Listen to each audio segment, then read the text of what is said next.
Son, with you I am well pleased. The Gospel of the Lord. Praise to you, Lord Jesus Christ.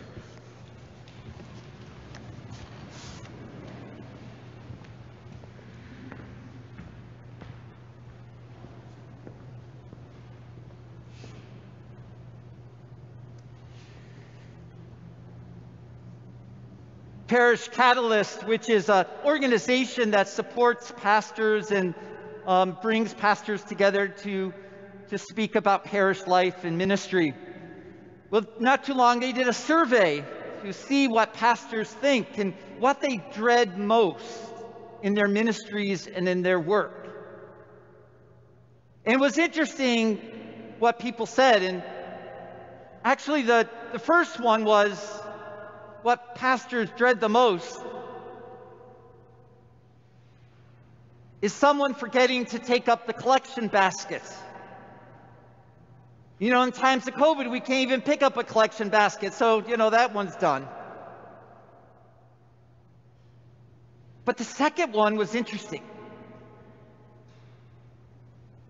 Someone falling asleep in the midst of the pastor or the priest's homily. That is what priests dread the most, the second most in their ministry, in their lives. Not that that has ever happened to me, but in fact it has. And it happened in my own home parish in upstate New York. And I was new to this whole preaching thing. And at one point, as I was giving this stellar homily, about 4 pews in sat my uncle, who was fast asleep. And I knew he was fast asleep. He was not closing his eyes to meditate and sink in the words I was proclaiming. And the reason I knew he was asleep, because he was doing that thing that we all do when we are seated and sleeping. He was bobbing his head. You know how we do that when we sleep? Sitting up. And there was my aunt right next to him, just kind of enjoying watching him bob his head. And then in the midst of the homily, he even began to snore. He was in such a deep sleep.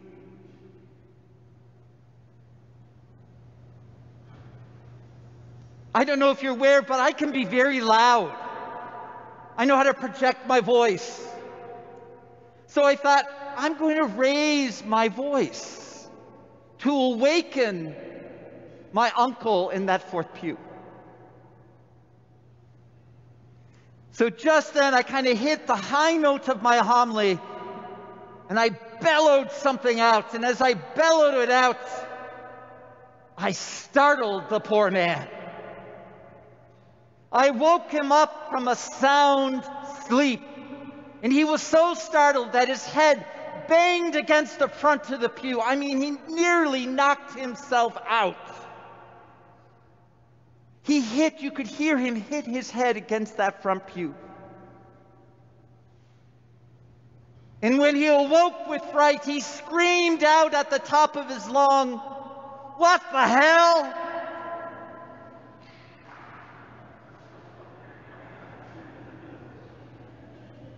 At that moment, I lost my place in the homily.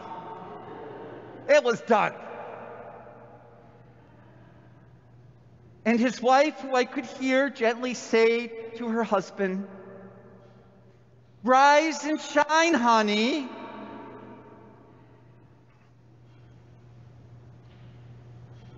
He was awakened. In many ways, the baptism of the Lord is an awakening. It's a rising and shining to the depth of our own identity, of who we are. The baptism of the Lord of who Jesus is.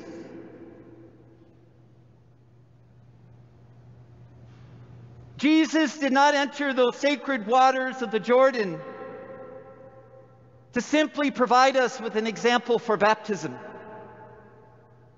And certainly, Jesus had no need to be cleansed of sin. Jesus was the Son of God. He was sinless. No, Jesus entered those waters because Jesus, as in entering those waters, was awakened. It really startled his very self-consciousness, the consciousness of his very self, was wakened to his deepest and truest identity. In those waters, he comes to an awareness that he is someone's son, that he's chosen, missioned. He is of the Father. He comes to the depth to his truest identity. The baptism of the Lord is a revelation to us of who Jesus is.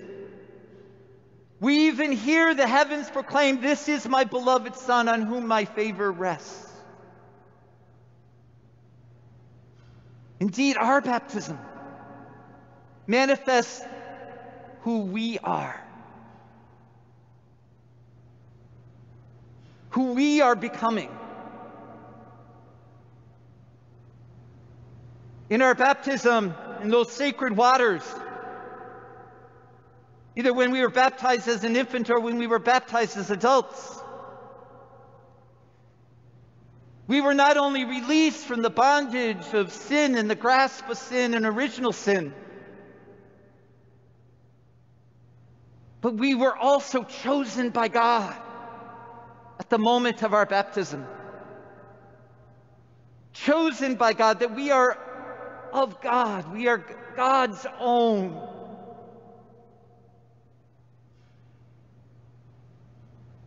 The beauty and the mystery of those waters is baptism is not just a one and done deal. Those waters flow through your veins. The waters of baptism continue to be waves upon your everyday life. They are everyday waters. And those waters of baptism continue to call you back to who you are. That we belong to the Father. And that God has chosen us and called us and loved us. A story that brings that forth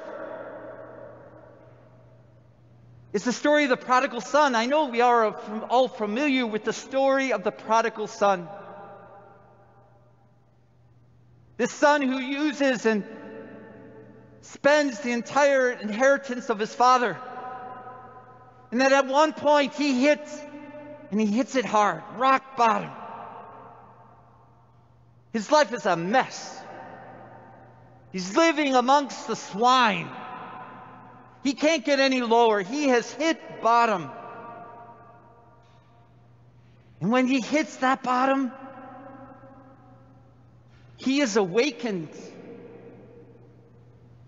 An awareness that he is someone's son. And it's only then that he is able to rush back into the arms of mercy, into the arms of his Father, into the arms of forgiveness,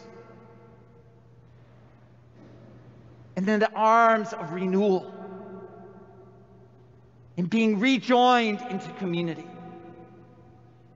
That is true of our baptism as well. It calls us back to who we are and to whom we belong. The faith that we profess at our baptism, when your parents brought you to church or when your sponsor brought you to the Easter Vigil for baptism, the faith that you professed at your baptism is not simply an assent to a set of beliefs or rules or doctrines or dogmas. But your faith is a response. It is our awakening and awareness to the astonishing discovery that indeed we are chosen by God. And that way before we ever embraced the faith or took our faith on, way before we ever chose God, God has chosen us and loved us way before we have ever attempted to love God. And thus our faith is a response to that love, to being of God and being of the Father. This past week has been rough. In the midst of all the political turmoil, people are dying. People are sick, gravely sick. It's out of control.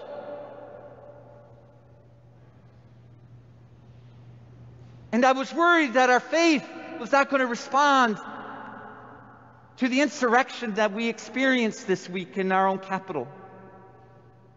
Yet there were bishops in a number of Catholic organizations that did respond in faith.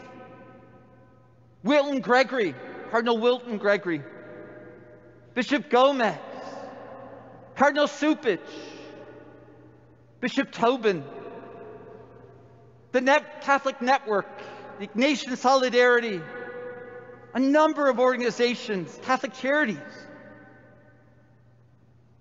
They responded.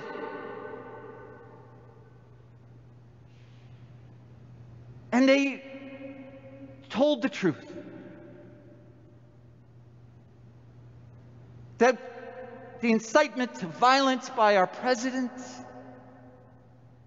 that willingness to go along with white supremacists and Nazis within our own capital, is contrary to not only democracy, but is contrary to Catholic social teaching and the undermining of democracy.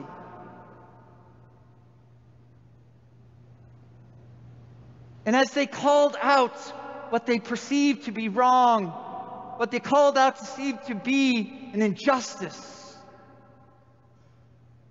the response of faith was even more brilliant. All those bishops that responded and all those Catholic organizations, they all agreed that now is the time to respond. It's time to come together. That's how we're made, to come together. And that before we are ever a Republican or a Democrat or even an American, we're a human family. And in that human family, we're called to strive and to pursue the common good, to continue to build and strengthen our human dignity and the preservation for the wonder and the beauty of all human life and the integrity of that dignity. I was deeply moved by that response. That's where we respond, in that hope. The beauty and the wonder of our baptism is this. It doesn't matter what we have done. It doesn't matter who we are. It does not even matter the achievements you have gained in your life. All that doesn't matter.